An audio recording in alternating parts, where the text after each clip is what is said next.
आज हम बात करेंगे बहुत इंपॉर्टेंट टॉपिक के बारे में, that is GDP.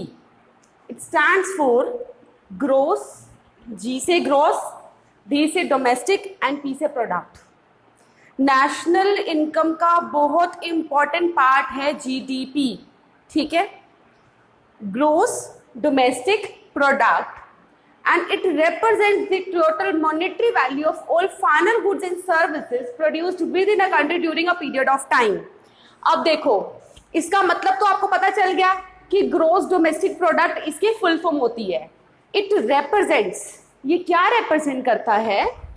Total monetary value of final goods and services. इसमें जीडीपी हमेशा फाइनल गुड्स एंड सर्विसेज को लेके चलता है। उसकी जितनी भी टोटल मॉनेटरी वैल्यू होती है उसको लेके चलता है, ठीक है। Produce within a country, gross domestic आ गया ना, यहाँ पर डोमेस्टिक की बात हो रही है, तो विद इन दी बाउंड्रीज जितने भी फाइनल गुड्स और सर्विसेज प्रोड्यूस किए गए हैं उसकी जितनी भी टोटल मॉनेटरी वैल्यू होती है वो जीडीपी में काउंट होती है, उसको बोलते हैं जीडीपी। जीडीपी रिप्रेजेंट्स करता है इसको, ठीक है। और टाइम कितना लेंगे? टिपिकली हम 1 ईयर लेके चलते हैं, ठीक है, during a period of time. तो जीडीपी आपका ये होता है। जीडीपी क्या होता है? इट इज बेसिकली दी जितनी भी फाइनल गुड्स और सर्विसेज, यहाँ पर सिर्फ हम फाइनल गुड्स की बात करेंगे, जितनी भी फाइनल गुड्स और सर्विसेज होती है उसकी जितनी भी मॉनेटरी वैल्यू, टोटल वैल्यू जितनी भी होती है जो प्रोड्यूस की गई है उसी कंट्री में during a period of time that is 1 year, that is GDP, ठीक है। अब देखो इसका पर्पस क्या है? जीडीपी, अब हम जीडीपी निकाल क्यों रहे हैं? पर्पस मतलब क्यों निकाल रहे हैं, ठीक है। तो GDP is the commonly used measure of economic activity.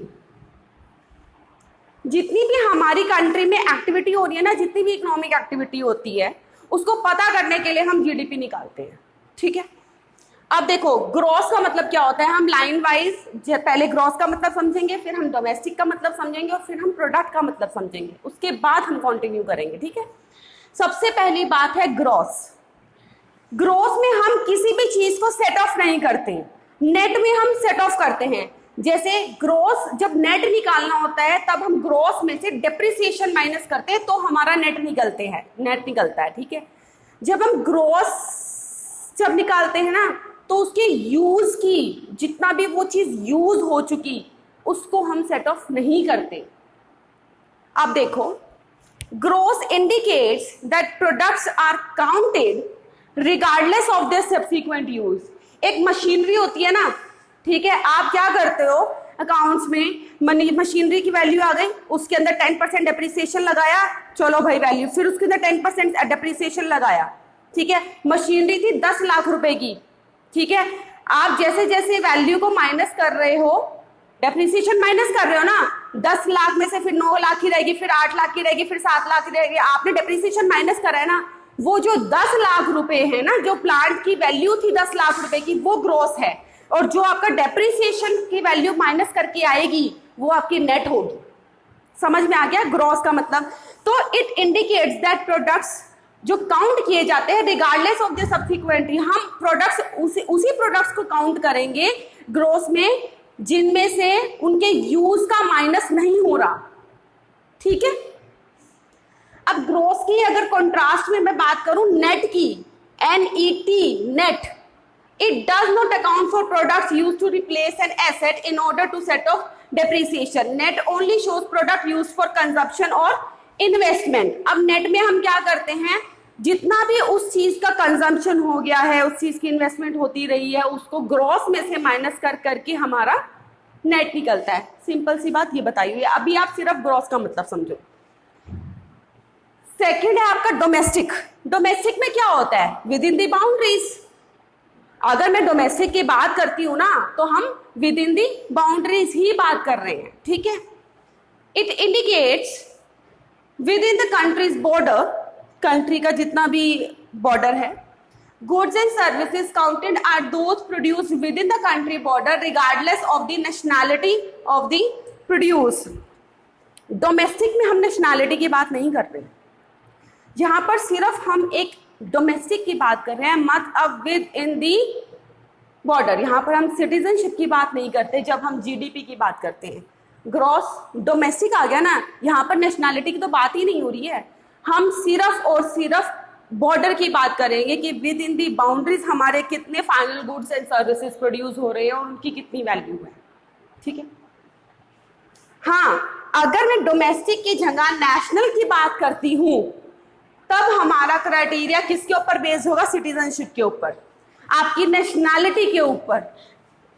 GNS goods and services counted when produced by national of a country regardless of where the production physically take place। यहाँ पर हम डोमेस्टिक की बात ही नहीं कर रहे, यहाँ पर इस चीज की बात नहीं होगी कि उसका प्रोडक्शन कहाँ हो रहा है, यहाँ पर हम एरिया की बात नहीं करते, यहाँ पर हम नेशनैलिटी की बात करते हैं। ठीक है, अब देखो GNI है ना, GNI क्या होता है? Gross national income, basically it is metric.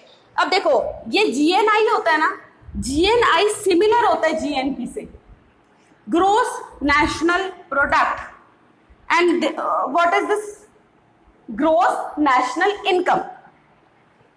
Since both are based, ये मेट्रिक इसलिए होता है, इसको हम इजीली कैलकुलेट कर सकते हैं। ठीक है, होता ये GNP से इक्वल ही है, हाँ, दोनों नेशनैलिटी पे बेस्ड है rather than ज्योग्राफी। ये आपको सिर्फ समझाने के लिए बताया हुआ है कि देखो ग्रोस नेशनल आ गया ना इसके अंदर, ये नेशनल है, ये नेशनल है। ठीक है, तो इसका मतलब तो ये हुआ ना कि ये नेशनैलिटी के ऊपर बेस्ड है, ये ज्योग्राफी के ऊपर बेस्ड नहीं है। यहाँ पर किसी हम एरिया की बात नहीं कर रहे, यहाँ पर डोमेस्टिक में हम एरिया की बात करेंगे। ठीक है, डिफरेंस क्या है? डिफरेंस मैंने अभी बताया तो कि GNI इनकम अप्रोच को फॉलो करता है, that is metric. GNP production approach को फॉलो करता है। ठीक है, टू कैलकुलेट GDP, जब हम GNI से कैलकुलेट करते हैं ना, ठीक है, तो वो इनकम अप्रोच को फॉलो करेगा। GDP, जब हम GDP को कैलकुलेट करने के लिए GNI को यूज करेंगे तो वो इनकम अप्रोच को फॉलो करता है। जब हम GDP को कैलकुलेट करने के लिए GNP का यूज करेंगे तो वो प्रोडक्शन अप्रोच को यूज करेगा, लेकिन रिजल्ट सेम निकलेगा, ये फर्क है। ठीक है, ग्रॉस की बात हो गई, डोमेस्टिक की बात हो गई, अब हम बात करते हैं प्रोडक्ट। ठीक है, प्रोडक्ट स्टैंड्स फॉर प्रोडक्शन और economic output of final goods and services sold on market. Production और इकोनॉमिक आउटपुट, प्रोडक्ट का मतलब क्या होता है? या फिर तो किसी चीज की प्रोडक्शन होती है, एक इकोनॉमिक आउटपुट जो हमें मिलता है किसका? फाइनल गुड्स एंड सर्विसेज का, जो सेल की गई है मार्केट में। जब हम GDP की बात करते हैं तब हम सिर्फ और सिर्फ फाइनल गुड्स एंड सर्विसेज की बात करेंगे। Included in, what is included in GDP? Final goods sold for money, ऐसे फाइनल गुड्स जो मनी के लिए सेल किए गए हैं, and only sales of final goods are counted. ठीक है, अब देखो हम GDP में क्या क्या इंक्लूड नहीं करते, but is not included in GDP। सबसे पहला है अनपेड वर्क। अनपेड वर्क मतलब जिस काम के लिए पैसा नहीं मिला है, जैसे work performed with in the family, family के अंदर कोई वर्क परफॉर्म किया गया है, उसके लिए पैसा नहीं मिलेगा। वॉलंटियर वर्क, आप किसी की हेल्प करते हो या फिर कुछ ऐसा दान पुण्य करते हो या फिर कोई भी चीज़ करते हो, ठीक है, तो वो GDP में काउंट नहीं होगा। नॉन मॉनेटरी कॉम्पनसेटेड वर्क, ऐसा कोई भी वर्क जिसमें मनी इन्वॉल्व नहीं है, मतलब जो एक अकाउंट्स में नहीं जा सकती, जो जिसकी फाइनल गुड्स में नहीं आता, वो एक ऐसा वर्क। कॉम्पनसेटेड वर्क, ऐसा कॉम्पनसेटेड वर्क नॉन मॉनेटरी, जिसकी कोई मॉनेटरी वैल्यू नहीं है, ऐसा वर्क वो GDP में काउंट नहीं होगा। Goods not produce for sale in the market, ऐसे गुड्स जो मार्केट प्लेस की सेल के लिए हैं ही नहीं। सपोज किसी कंपनी ने कुछ गुड्स प्रोड्यूस किए फॉर दी हॉस्पिटल्स और फॉर दी डोनेशंस और एटसेट्रा एटसेट्रा, तो क्या वो GDP में काउंट होगा? नहीं होगा वो काउंट। ठीक है, बार्टर्ड गुड्स एंड सर्विसेज मतलब ऐसे गुड्स एंड सर्विसेज हो सकता है किसी कंपनी ने कुछ ऐसे सर्विसेज हैं, कुछ ऐसे गुड्स हैं, कुछ ऐसे सर्विसेज हैं जो बार्टर में लिए गए हैं। हो सकता है उस कंपनी ने किसी एक बंदे को गुड्स दे दिए, उसने दूसरे कंपनी को कुछ और गुड्स दे दिए, तो वो भी जीडीपी में काउंट नहीं होगा। ब्लैक मार्केटिंग आ गई आपकी, बिल्कुल भी काउंट नहीं होगी। आपकी इलीगल एक्टिविटीज आ गई, ठीक है। ट्रांसफर पेमेंट, स्कॉलरशिप वगैरह ये भी काउंट नहीं होगी। सेल्स ऑफ यूज्ड गुड्स, जो गुड्स यूज हो चुके हैं उसकी दोबारा सेल होना वो भी नहीं होगा। Intermediate goods and services that are used to produce other goods and services, ऐसे गुड्स एंड सर्विसेज जो यूज किए जाते हैं गुड्स एंड सर्विसेज को प्रोड्यूस करने के लिए, वो भी आपके जीडीपी में काउंट नहीं होंगे, ठीक है। ऐसे इंटरमीडिएट गुड्स होते हैं। अब देखो, GDP includes depreciation, NDP does not.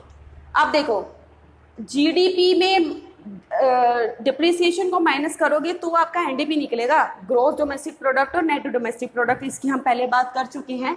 इसी तरीके से जब हम गुड्स ग्रोस नेशनल प्रोडक्ट और उसके अंदर से डेप्रिसिएशन माइनस करेंगे तो आपका नेट नेशनल प्रोडक्ट निकलेगा, और नेट नेशनल प्रोडक्ट में से अगर डेप्रिसिएशन को प्लस कर दोगे तो वो दोबारा आपका ग्रोस नेशनल प्रोडक्ट बन जाएगा, ठीक है।